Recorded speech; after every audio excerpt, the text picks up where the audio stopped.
First KE official ವೆಬ್ಸೈಟ್ಗೆ ಹೋಗಿ ಅಲ್ಲಿ ಪ್ರವೇಶ ಅಂತ ಇದೆಯಲ್ವಾ ಅದ್ರ ಮೇಲೆ ಕ್ಲಿಕ್ ಮಾಡಬೇಕಾಗತ್ತೆ.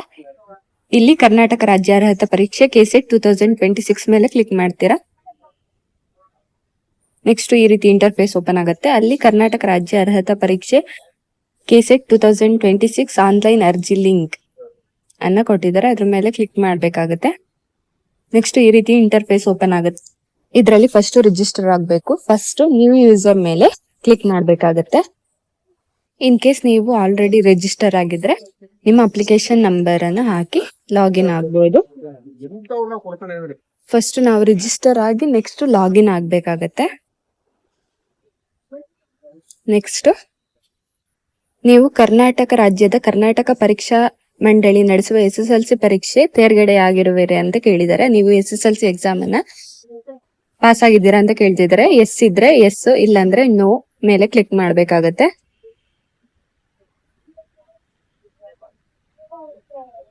ಇಲ್ಲಿ ಎಸ್ ಮೇಲೆ ಕ್ಲಿಕ್ ಮಾಡಬೇಕು. ನೆಕ್ಸ್ಟ್ ನೀವು ನಿಮ್ಮ SSLC ಅಥವಾ 10th ರಿಜಿಸ್ಟರ್ ನಂಬರ್ ಅನ್ನ ಇಲ್ಲಿ ಹಾಕಬೇಕಾಗತ್ತೆ. ನಿಮ್ಮ SSLC ಅಥವಾ 10th marks card registration number ಅನ್ನ ಇಲ್ಲಿ ನೀವು ಹಾಕ್ತೀರಾ. ನೆಕ್ಸ್ಟ್ ಇಲ್ಲಿ ಸೈಡ್ ಅಲ್ಲಿ ವೆರಿಫೈ ಅಂತ ಇದೆಯಲ್ವಾ ಅದ್ರ ಮೇಲೆ ಕ್ಲಿಕ್ ಮಾಡಬೇಕಾಗತ್ತೆ. ಆಗ ಇಲ್ಲಿ SSLC ಡೀಟೇಲ್ಸ್ ಅಕ್ಸೆಪ್ಟೆಡ್ ಅಂತ ತೋರಿಸುತ್ತೆ. ಪ್ಲೀಸ್ ಕಂಟಿನ್ಯೂ ವಿತ್ ರಿಜಿಸ್ಟ್ರೇಷನ್ ಅಂತ ಇಲ್ಲಿ ನಿಮ್ಗೆ ಶೋ ಆಗುತ್ತೆ. ಇಲ್ಲಿ ನೀವು ರಿಜಿಸ್ಟ್ರೇಷನ್ ಫಾರ್ಮ್ ಅನ್ನ ನೋಡ್ತೀರಾ. ಎಲ್ಲ ಡೀಟೇಲ್ಸ್ ಇಲ್ಲಿ ಆಟೋಮೆಟಿಕ್ ಆಗಿ ಫೆಚ್ ಆಗಿರುತ್ತೆ. ಒಂದ್ಸಲ ನಿಮ್ಮ ಡೀಟೇಲ್ಸ್ ಎಲ್ಲ ಕರೆಕ್ಟ್ ಆಗಿದೆಯಾ ಅಂತ ಚೆಕ್ ಮಾಡ್ಕೊಳ್ಳಿ.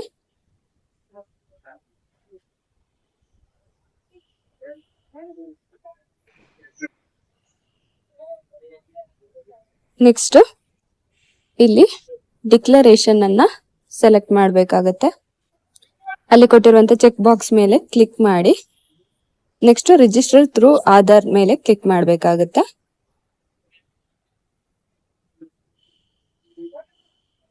ಇಲ್ಲಿ ನಾನು ಕ್ಲಿಕ್ ಮಾಡಿದ್ದೀನಿ. ಆಗ ಈ ರೀತಿ ಇಂಟರ್ಫೇಸ್ ಓಪನ್ ಆಗುತ್ತೆ. ನೆಕ್ಸ್ಟ್ ಇಲ್ಲಿ ಚೆಕ್ ಬಾಕ್ಸ್ ಮೇಲೆ ಕ್ಲಿಕ್ ಮಾಡಿ ಪ್ರೊಸೀಡ್ ಅನ್ನ ಕೊಡಿ. ನೆಕ್ಸ್ಟ್ ನಿಮ್ಮ ಆಧಾರ್ ನಂಬರ್ ಅನ್ನ ಇಲ್ಲಿ ಎಂಟರ್ ಮಾಡಬೇಕಾಗತ್ತೆ. ಎಂಟರ್ ಮಾಡಿ ಡಿಕ್ಲರೇಷನ್ ಅನ್ನ ಕೊಡ್ಬೇಕಾಗತ್ತೆ. ನೆಕ್ಸ್ಟ್ ನಿಮ್ಮ ಆಧಾರ್ ಲಿಂಕ್ ಆಗಿರುವ ಮೊಬೈಲ್ ನಂಬರಿಗೆ OTP ಬರುತ್ತೆ. ಆ OTP ಅನ್ನ ನೀವು ಇಲ್ಲಿ ಎಂಟರ್ ಮಾಡಿ ಸಬ್ಮಿಟ್ ಮೇಲೆ ಕ್ಲಿಕ್ ಅನ್ನ ಮಾಡಬೇಕಾಗುತ್ತೆ. ನೆಕ್ಸ್ಟ್ ಇಲ್ಲಿ ನೀವು ನಿಮ್ಮ ಎಜುಕೇಶನಲ್ ಕ್ವಾಲಿಫಿಕೇಶನ್ ಅನ್ನು ಸೆಲೆಕ್ಟ್ ಮಾಡಬೇಕಾಗುತ್ತೆ. ವಾಟ್ ಈಸ್ ಯುವರ್ ಕ್ವಾಲಿಫಿಕೇಶನ್ ಅಂತ ಇದೆ. ಇಲ್ಲಿ ಸೆಲೆಕ್ಟ್ ಆಪ್ಷನ್ ಮೇಲೆ ಕ್ಲಿಕ್ ಮಾಡಿ PG ಡಿಗ್ರಿ ಅಂತ ಸೆಲೆಕ್ಟ್ ಮಾಡ್ಕೊಳ್ಳಿ. ಬಿಕಾಸ್ ಕೆಸೆಟ್ ಎಕ್ಸಾಮ್ ಬರೆಯಕ್ಕೆ PG ಕಂಪಲ್ಸರಿ ಆಗಿರುತ್ತೆ. ನೆಕ್ಸ್ಟ್ ನೀವು ನಿಮ್ಮ ನ್ಯಾಷನಾಲಿಟಿಯನ್ನ ಸೆಲೆಕ್ಟ್ ಮಾಡ್ಕೊಳ್ಳಿ, ಇಂಡಿಯನ್ ಅಂತ. ನೆಕ್ಸ್ಟ್ ನಿಮ್ಮ ಇಮೇಲ್ ID ಯನ್ನ ಎಂಟರ್ ಮಾಡಿ ಅದಕ್ಕೆ OTP ಸಹ ಹೋಗುತ್ತೆ. ನೆಕ್ಸ್ಟ್ ಮೊಬೈಲ್ ನಂಬರ್ಗೂ ಸಹ OTP ಹೋಗುತ್ತೆ. ಸೊ ಮೊಬೈಲ್ ನಂಬರ್ ನ ಸಹ ಎಂಟರ್ ಮಾಡಬೇಕಾಗತ್ತೆ. ಇಲ್ಲಿ ಎಂಟರ್ ಮಾಡಿ ಸೆಂಡ್ OTP ಮೇಲೆ ಕ್ಲಿಕ್ ಮಾಡಿ. ರೈಟ್ ಸೈಡ್ ಕಾಣ್ತಾ ಇದೆಯಲ್ವಾ ಅದ್ರ ಮೇಲೆ. ನೆಕ್ಸ್ಟ್ ನಿಮ್ಮ ಇಮೇಲ್ ಮತ್ತೆ ಮೊಬೈಲ್ ನಂಬರ್ಗೆ ಬಂದಿರತಕ್ಕಂತಹ OTP ಯನ್ನ ವೆರಿಫೈ ಮಾಡುವಂತ ಪ್ರೋಸೆಸ್ ಇರುತ್ತೆ. ವೆರಿಫೈ ಮಾಡಬೇಕಾಗತ್ತೆ.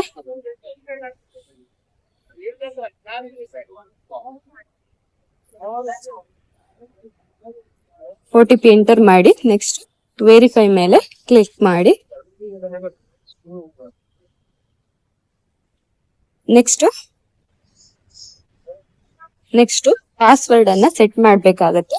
ಮಿನಿಮಮ್ 8 ಕ್ಯಾರೆಕ್ಟರಿಸ್ಟಿಕ್ಸ್ ಇರ್ಬೇಕಾಗತ್ತೆ. ಅಟ್ಲೀಸ್ಟ್ 1 ಆಲ್ಫಾಬೆಟ್ ಇರ್ಬೇಕಾಗುತ್ತೆ, ನಂಬರ್ಸ್ ಇರ್ಬೇಕಾಗುತ್ತೆ, special character. Next password confirm ಮಾಡಿ.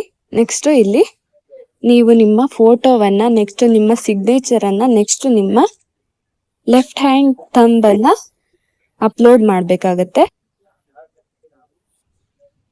ನಿಮ್ಮ ಫೋಟೋ, ಸಿಗ್ನೇಚರ್ ಮತ್ತೆ ಥಂಬ್ 50 KB ಒಳಗಿರ್ಬೇಕಾಗತ್ತೆ. JPEG ಫಾರ್ಮ್ಯಾಟ್ ಅಲ್ಲಿ ಇರ್ಬೇಕಾಗತ್ತೆ.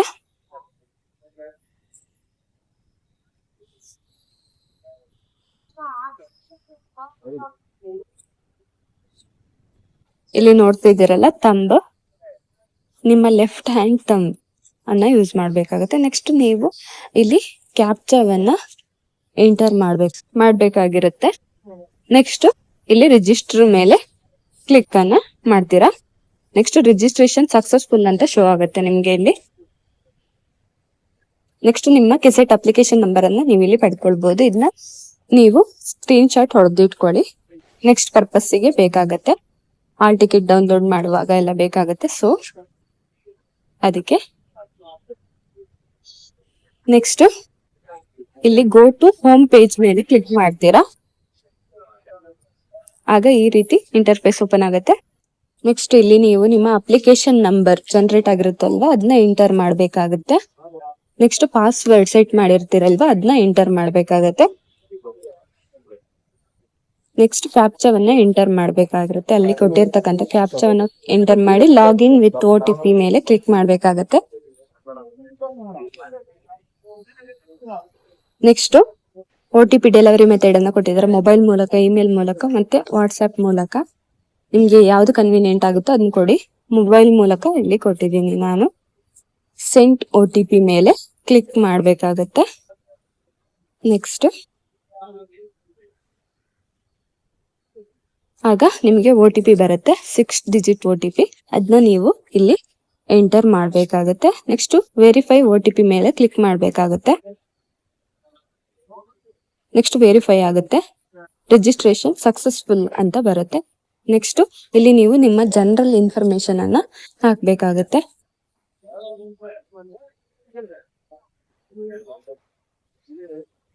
ಇಲ್ಲಿ ನಿಮ್ಮ ಪರ್ಸನಲ್ ಇನ್ಫಾರ್ಮೇಶನ್ ಡೀಟೇಲ್ಸ್ ಆಟೋಮೆಟಿಕ್ ಆಗಿ ಫೆಚ್ ಆಗಿರುತ್ತೆ. ಕೆಲವೊಂದು ಡೀಟೇಲ್ಸ್ ಅನ್ನ ಮಾತ್ರ ನೀವು ಮ್ಯಾನ್ಯುಯಲ್ ಆಗಿ ಆಡ್ ಮಾಡಕ್ಕಿರುತ್ತೆ. ನಿಮ್ಮ ನೇಮ್ ಆಗಿರ್ಬೋದು, ಅಪ್ಲಿಕೇಶನ್ ನಂಬರ್ ಆಗಿರ್ಬೋದು, ಮೊಬೈಲ್ ನಂಬರ್ ಆಗಿರ್ಬೋದು, ಪೇರೆಂಟ್ಸ್ ನೇಮ್ ಎಲ್ಲ ಆಟೋಮೆಟಿಕ್ ಆಗಿ ಫೆಚ್ ಆಗಿರುತ್ತೆ. ಇಲ್ಲಿ ನೀವು ನಿಮ್ಮ ಅಡ್ರೆಸ್ ಅನ್ನ ಎಂಟರ್ ಮಾಡ್ಬೇಕಾಗುತ್ತೆ. ನಿಮ್ಮ ಆಧಾರ್ ಕಾರ್ಡ್ ಅಲ್ಲಿ ಇರುವಂತಹ ಅಡ್ರೆಸ್ ಅನ್ನ ನೀವು ಇಲ್ಲಿ ಮೆನ್ಷನ್ ಮಾಡ್ಬೇಕು. ನೆಕ್ಸ್ಟ್ ನಿಮ್ಮ ಪಿನ್ ಕೋಡ್ ಅನ್ನ ಎಂಟರ್ ಮಾಡ್ಬೇಕಾಗುತ್ತೆ. 6 ಡಿಜಿಟ್ ಪಿನ್ ಕೋಡ್ ಅನ್ನ ಎಂಟರ್ ಮಾಡ್ತೀರಾ. ನೆಕ್ಸ್ಟ್ ಇಲ್ಲಿ ನೀವು ನಿಮ್ಮ ಸ್ಟೇಟ್ ಅನ್ನ ಸೆಲೆಕ್ಟ್ ಮಾಡ್ಕೊಳ್ಬೇಕಾಗುತ್ತೆ. ಇಲ್ಲಿ ವೇರಿಯಸ್ ಆಪ್ಷನ್ ಇರುತ್ತೆ, ಅದರಲ್ಲಿ ನೀವು ನಿಮ್ಮ ಸ್ಟೇಟ್ ಅನ್ನ ಸೆಲೆಕ್ಟ್ ಮಾಡ್ಕೊಳ್ತೀರಾ. ನೆಕ್ಸ್ಟ್ ನೀವು ನಿಮ್ಮ ಡಿಸ್ಟಿಕ್ ಅನ್ನ ಸೆಲೆಕ್ಟ್ ಮಾಡ್ಕೊಳ್ಬೇಕಾಗುತ್ತೆ. ನೆಕ್ಸ್ಟ್ ನಿಮ್ಮ ತಾಲೂಕನ್ನ ನೀವು ಇಲ್ಲಿ ಸೆಲೆಕ್ಟ್ ಅನ್ನ ಮಾಡ್ಕೊಳ್ತೀರಾ. ನೆಕ್ಸ್ಟ್ ನಿಮ್ಮ ರಿಲಿಜಿಯನ್ ಅನ್ನ ಸೆಲೆಕ್ಟ್ ಮಾಡ್ಕೊಳ್ಬೇಕಾಗತ್ತೆ. ನೆಕ್ಸ್ಟ್ ನಿಮ್ಮ ಮದರ್ ಟಂಗ್ ಯಾವುದು ಅದನ್ನ ಇಲ್ಲಿ ನೀವು ಸೆಲೆಕ್ಟ್ ಮಾಡ್ಬೇಕಾಗತ್ತೆ. ನೆಕ್ಸ್ಟ್ ನಿಮ್ಮ ಮ್ಯಾರಿಟಲ್ ಸ್ಟೇಟಸ್ ಬಗ್ಗೆ ಇನ್ಫಾರ್ಮೇಶನ್ ಅನ್ನ ಕೊಡ್ಬೇಕಾಗುತ್ತೆ. ಮ್ಯಾರಿಡ್, ಅನ್ಮ್ಯಾರಿಡ್ ಅಥವಾ ಡಿವೋರ್ಸ್ಡ್ ಅಂತ. ನೆಕ್ಸ್ಟ್ ಮ್ಯಾರಿಡ್ ಆಗಿದ್ರೆ ನಿಮ್ಮ ಸಂಗಾತಿ ಹೆಸರನ್ನ ಕೊಡ್ಬೇಕಾಗುತ್ತೆ. ನೆಕ್ಸ್ಟ್ ಸೇವ್ ಜನರಲ್ ಡೀಟೇಲ್ಸ್ ಮೇಲೆ ಕ್ಲಿಕ್ ಮಾಡ್ತೀರಾ. ನೆಕ್ಸ್ಟ್ ಸಕ್ಸಸ್ ಅಂತ ಬರುತ್ತೆ, ಜನರಲ್ ಡೀಟೇಲ್ಸ್ ಸೇವ್ಡ್ ಸಕ್ಸಸ್ಫುಲಿ ಅಂತ ಬರುತ್ತೆ. ನೆಕ್ಸ್ಟ್ ಇಲ್ಲಿ ರಿಸರ್ವೇಶನ್ ಕ್ಲೇಮ್ಸ್ ಡೀಟೇಲ್ಸ್ ಅನ್ನ ಹಾಕ್ಬೇಕಾಗತ್ತೆ. ಇಲ್ಲಿ ನೀವು GM ಹೊರತುಪಡಿಸಿ ಬೇರೆ ವರ್ಗವನ್ನ ಕ್ಲೈಮ್ ಮಾಡಲು ಬಯಸುವಿರಾ? Do you want to claim category other than GM ಅಂತ ಕೊಟ್ಟಿದ್ದಾರೆ. ನೀವು GM ಕ್ಯಾಟಗರಿ ಆಗಿದ್ರೆ ನೋ ಅಂತ ಇಲ್ಲಿ ಸೆಲೆಕ್ಟ್ ಮಾಡ್ಕೊಳ್ಬೇಕಾಗುತ್ತೆ. ಇನ್ ಕೇಸ್ ನೀವು SC ST category 1, category 2, category 2B, 3A 3B ಆಗಿದ್ರೆ ಎಸ್ ಮೇಲೆ ಇಲ್ಲಿ ನೀವು ಕ್ಲಿಕ್ ಮಾಡ್ಬೇಕಾಗಿರುತ್ತೆ. ಇದನ್ನ ಕೇರ್ಫುಲ್ ಆಗಿ ನೋಡ್ಕೊಳ್ಳಿ. ಎಸ್ ಮೇಲೆ ಕ್ಲಿಕ್ ಮಾಡ್ಬೇಕಾಗತ್ತೆ, ಇಲ್ಲಾಂದ್ರೆ ನೋ ಮೇಲೆ ಕ್ಲಿಕ್ ಮಾಡ್ತೀರಾ. ನೆಕ್ಸ್ಟ್ ಇಲ್ಲಿ ನಿಮ್ಮ ಕ್ಯಾಸ್ಟ್ ಸರ್ಟಿಫಿಕೇಟ್ RD ನಂಬರ್ ಅನ್ನ ಇಲ್ಲಿ ನೀವು ಎಂಟರ್ ಮಾಡ್ಬೇಕಾಗತ್ತೆ. ನೆಕ್ಸ್ಟ್ ಇಲ್ಲಿ ರೈಟ್ ಸೈಡ್ ಒಂದು ಆಪ್ಷನ್ ಕಾಣ್ತಿದ್ಯಲ್ಲ, ಚೆಕ್ RD ನಂಬರ್, ಅದ್ರ ಮೇಲೆ ಕ್ಲಿಕ್ ಮಾಡ್ತೀರಾ.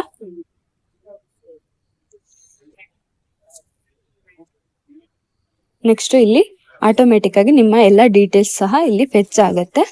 ಒಂದ್ಸಲ ಕೇರ್ಫುಲ್ ಆಗಿ ನೋಡ್ಕೊಳ್ಳಿ. Next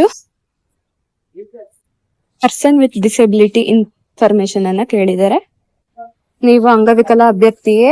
R you person with disability ಅಂತ ಕೇಳಿದ್ದಾರೆ. ಎಸ್ ಇದ್ರೆ ಎಸ್ ಮೇಲೆ ಕ್ಲಿಕ್ ಮಾಡಿ, ಇಲ್ಲಾಂದ್ರೆ ನೋ ಮೇಲೆ ಕ್ಲಿಕ್ ಮಾಡಿ. ಸೇವ್ PWD ಕ್ಲೇಮ್ ಮೇಲೆ ಕ್ಲಿಕ್ ಮಾಡ್ಬೇಕಾಗತ್ತೆ ಇಲ್ಲಿ ನೀವು. ನೆಕ್ಸ್ಟ್ ಟ್ರಾನ್ಸ್ಜೆಂಡರ್ ಡೀಟೇಲ್ಸ್ ಅನ್ನ ಕೇಳಿದ್ದಾರೆ. ಹೌದಾಗಿದ್ರೆ ಎಸ್, ಇಲ್ಲಾಂದ್ರೆ ನೋ.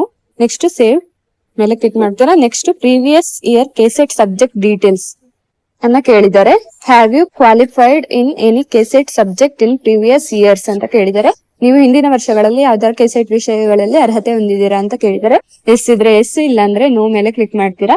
ನೆಕ್ಸ್ಟ್ ಎಸ್ ಆಗಿದ್ರೆ ಯಾವ ವಿಷಯದಲ್ಲಿ ನೀವು ಕೆಸೆಟ್ ಅರ್ಹತೆಯನ್ನು ಪಡೆದಿದ್ರಿ, ನೆಕ್ಸ್ಟ್ ನಿಮ್ಮ ರಿಜಿಸ್ಟ್ರೇಷನ್ ನಂಬರ್ ಅನ್ನ ಅಲ್ಲಿ ನೀವು ಹಾಕ್ಬೇಕಾಗತ್ತೆ.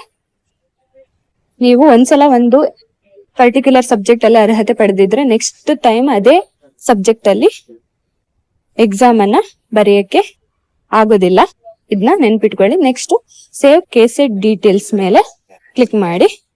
ನೆಕ್ಸ್ಟ್ ನೀವು ಸೇವ್ ಮಾಡಕ್ಕಿಂತ ಮುಂಚೆ ಎಲ್ಲ ಡೀಟೇಲ್ಸ್ ಕರೆಕ್ಟ್ ಆಗಿದೆಯಾ ಅಂತ ಒಂದ್ಸಲ ಚೆಕ್ ಮಾಡ್ಕೊಳ್ಳಿ. ಚೆಕ್ ಮಾಡ್ಕೊಂಡು ಕನ್ಫರ್ಮ್ ಮಾಡ್ಬೇಕಾಗಿರುತ್ತೆ ಇಲ್ಲಿ ನೀವು.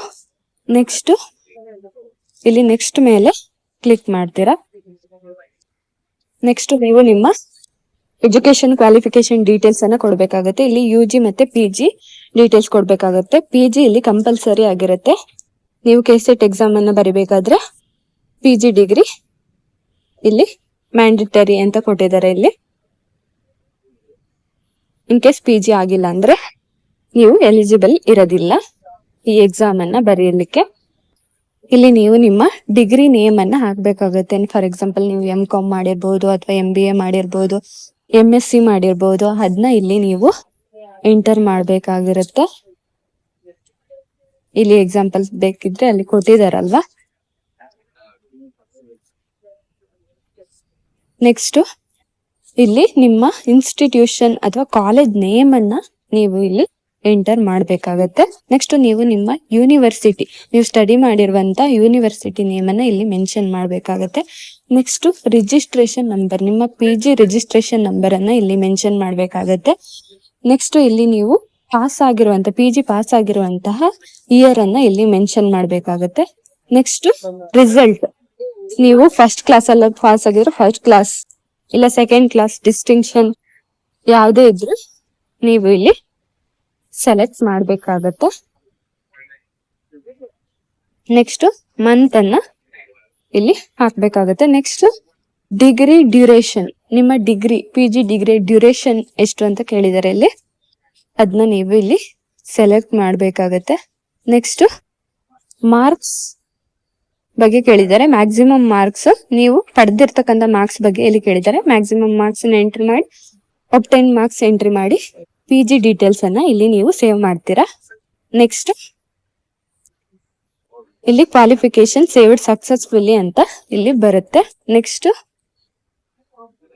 ಇಲ್ಲಿ ನಿಮ್ಮ ಡೀಟೇಲ್ಸ್ ಶೋ ಆಗುತ್ತೆ. ನೀವೇನಾದ್ರು ಎಡಿಟ್ ಮಾಡ್ಬೇಕಂತ ಇದ್ರೆ ಅಲ್ಲಿ ರೈಟ್ ಸೈಡ್ ಎಲ್ಲೋ ಮಾರ್ಕ್ ಕಾಣ್ತಾ ಇದೆಯಲ್ವಾ, ಅದರಲ್ಲಿ ನೀವು ಎಡಿಟ್ ಅನ್ನ ಮಾಡ್ಬೋದು. ನೆಕ್ಸ್ಟ್ ಸೇವ್ ಅಂಡ್ ನೆಕ್ಸ್ಟ್ ಮೇಲೆ ಕ್ಲಿಕ್ ಮಾಡಿ. ನೆಕ್ಸ್ಟ್ ಡಾಕ್ಯುಮೆಂಟ್ ಅನ್ನ ಅಪ್ಲೋಡ್ ಮಾಡ್ಬೇಕಾಗಿರುತ್ತೆ.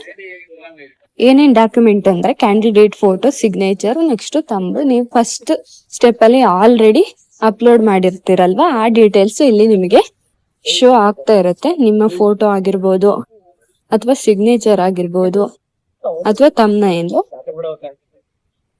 ನೆಕ್ಸ್ಟ್ ಇಲ್ಲಿ ನೀವು ನೆಕ್ಸ್ಟ್ ಮೇಲೆ ಕ್ಲಿಕ್ ಮಾಡ್ತೀರಾ. ನೆಕ್ಸ್ಟ್ ನೀವೇನಾದ್ರೂ ಅಪ್ಲಿಕೇಶನ್ ಅನ್ನ ಎಡಿಟ್ ಮಾಡಕ್ಕಿದ್ರೆ ನೀವು ಇಲ್ಲಿ ಎಡಿಟ್ ಮಾಡ್ಬೋದು. ಮೀ ಟು ಮ್ಯಾನ್ಯಲ್ ಎಡಿಟ್ ಅಂತ ಇದೆಯಲ್ಲ ಅದ್ರ ಮೇಲೆ ಕ್ಲಿಕ್ ಮಾಡಿ. ಇಲ್ಲ ಎಲ್ಲ ಡೀಟೇಲ್ಸ್ ಕರೆಕ್ಟ್ ಆಗಿ ಕೊಟ್ಟಿದ್ದೀನಿ ಅನ್ನೋ ಹೋಪ್ ಇದ್ರೆ ನೀವು ನೋ ಮೇಲೆ ಕ್ಲಿಕ್ ಮಾಡಿ. ಕಂಟಿನ್ಯೂ ವಿತ್ ಸಬ್ಜೆಕ್ಟ್ ಸೆಲೆಕ್ಷನ್ ಮೇಲೆ ಕ್ಲಿಕ್ ಮಾಡಿ ಸಬ್ಮಿಟ್ ಅನ್ನ ಇಲ್ಲಿ ನೀವು ಕೊಡ್ತೀರಾ.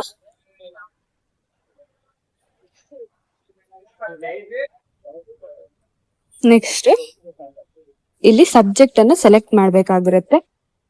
ನೀವು ಯಾವ ಸಬ್ಜೆಕ್ಟ್ ಅಲ್ಲಿ ಕೆಸೆಟ್ ಎಕ್ಸಾಮ್ ಅನ್ನ ಬರಿಬೇಕು ಅಂತ ಅನ್ಕೊಂಡಿದ್ದೀರೋ ಆ ಸಬ್ಜೆಕ್ಟ್ ಅನ್ನ ನೀವು ಇಲ್ಲಿ ಸೆಲೆಕ್ಟ್ ಮಾಡ್ಕೊಳ್ಬೇಕಾಗತ್ತೆ. ಇಲ್ಲಿ ವೇರಿಯಸ್ ಆಪ್ಷನ್ ಅನ್ನ ನೀವು ನೋಡ್ಬೋದು. ಇದರಲ್ಲಿ ನೀವು ಪರ್ಟಿಕ್ಯುಲರ್ ಆಗಿ ಯಾವ ಸಬ್ಜೆಕ್ಟ್ ಅಲ್ಲಿ ಎಕ್ಸಾಮ್ ಬರಿಬೇಕಂತ ಅನ್ಕೊಂಡಿದ್ದೀರೋ ಆ ಸಬ್ಜೆಕ್ಟ್ ಅನ್ನ ನೀವು ಇಲ್ಲಿ ಸೆಲೆಕ್ಟ್ ಮಾಡ್ಕೊಳ್ತೀರಾ. ಆಲ್ರೆಡಿ ನಿಮ್ದು ಕ್ಲಿಯರ್ ಆಗಿದ್ರೆ ಆ ಸಬ್ಜೆಕ್ಟ್ ಅಲ್ಲಿ ಎಕ್ಸಾಮ್ ಬರೆಯೋ ಆಗಿಲ್ಲ. ನೆಕ್ಸ್ಟ್ ನೀವು ಇಲ್ಲಿ ನಿಮ್ಮ ಪರೀಕ್ಷಾ ಕೇಂದ್ರ ಅಥವಾ ಎಕ್ಸಾಮ್ ಸೆಂಟರ್ ನ ಸೆಲೆಕ್ಟ್ ಮಾಡ್ಕೊಳ್ಬೇಕಾಗುತ್ತೆ. ಇದನ್ನ ಸೆಲೆಕ್ಟ್ ಮಾಡೋಕ್ಕಿಂತ ಮುಂಚೆ ಒಂದ್ಸಲ ನೀವು ಕರೆಕ್ಟ್ ಆಗಿ ಅಫಿಷಿಯಲ್ ನೋಟಿಫಿಕೇಶನ್ ಅನ್ನ ಡೀಟೇಲ್ ಆಗಿ ಓದ್ಕೊಳ್ಳಿ. ಒಂದ್ಸಲ ಎಕ್ಸಾಮ್ ಸೆಂಟರ್ ಸೆಲೆಕ್ಟ್ ಮಾಡಿದ್ಮೇಲೆ ಮತ್ತೆ ಚೇಂಜ್ ಮಾಡುವಂತ ಅವಕಾಶ ಇರೋದಿಲ್ಲ. ನೆಕ್ಸ್ಟ್ ಅಪ್ಲೈ ಮೇಲೆ ಕ್ಲಿಕ್ ಮಾಡ್ತೀರಾ. ಇಲ್ಲಿ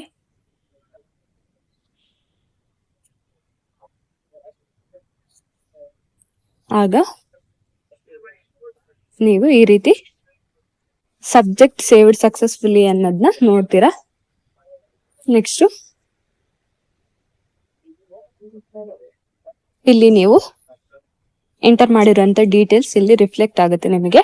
ನೆಕ್ಸ್ಟ್ ಮೇಲೆ ಕ್ಲಿಕ್ ಮಾಡ್ತೀರಾ. ನೆಕ್ಸ್ಟ್ ಡಿಕ್ಲರೇಷನ್ ಅನ್ನ ಕೊಡ್ಬೇಕಾಗುತ್ತೆ. ನೆಕ್ಸ್ಟ್ ಇಲ್ಲಿ ಡ್ರಾಫ್ಟ್ ಪ್ರಿಂಟ್ ಅಪ್ಲಿಕೇಶನ್, ನೀವು ಹಾಕಿರುವಂತ ಅಪ್ಲಿಕೇಶನ್ ಕರೆಕ್ಟ್ ಆಗಿದೆಯಾ ಅಂತ ಚೆಕ್ ಮಾಡೋದಕ್ಕೆ ಡ್ರಾಫ್ಟ್ ಪ್ರಿಂಟ್ ಅಪ್ಲಿಕೇಶನ್ ಮೇಲೆ ಕ್ಲಿಕ್ ಮಾಡಿ ನೀವು ನೋಡ್ಕೊಳ್ಬಹುದು. ನೆಕ್ಸ್ಟ್ ಇಲ್ಲಿ ಚೆಕ್ ಬಾಕ್ಸ್ ಮೇಲೆ ಕ್ಲಿಕ್ ಮಾಡಿ ಡಿಕ್ಲರೇಷನ್ ಅನ್ನ ಕೊಡ್ತೀರಾ. Next accept and submit declaration ಮೇಲೆ ಕ್ಲಿಕ್ ಮಾಡ್ತೀರಾ. ನೆಕ್ಸ್ಟ್ ಇನ್ನೊಂದ್ಸಲ ಕನ್ಫರ್ಮ್ ಡಿಕ್ಲರೇಷನ್ ಅಂತ ಕೇಳುತ್ತೆ. ನೆಕ್ಸ್ಟ್ ಓಕೆ ಕೊಟ್ಟ ಮೇಲೆ ಡಿಕ್ಲರೇಷನ್ ಸಬ್ಮಿಟೆಡ್ ಸಕ್ಸಸ್ಫುಲಿ ಅಂತ ಶೋ ಆಗುತ್ತೆ. ನೆಕ್ಸ್ಟ್ ಪೇಮೆಂಟ್ ಡೀಟೇಲ್ಸ್, ಇಲ್ಲಿ ನಿಮ್ಮ ಪೇಮೆಂಟ್ ಡೀಟೇಲ್ಸ್ ಶೋ ಆಗುತ್ತೆ. ಇಲ್ಲಿ ನಿಮ್ಮ ಫೀಸ್ ಅನ್ನ ನೀವು ನೋಡಬಹುದು. ನಿಮ್ಮ name, application number, reference number, next amount details ಎಲ್ಲ ಇರುತ್ತೆ. ಇಲ್ಲೇ ನಿಮಗೆ ಗೊತ್ತಾಗುತ್ತೆ ನೀವು ಎಷ್ಟು ಫೀಸ್ ಅನ್ನ ಪೇ ಮಾಡಬೇಕು ಅಂತ. Next click to make payment ಮೇಲೆ ಕ್ಲಿಕ್ ಮಾಡ್ತೀರಾ.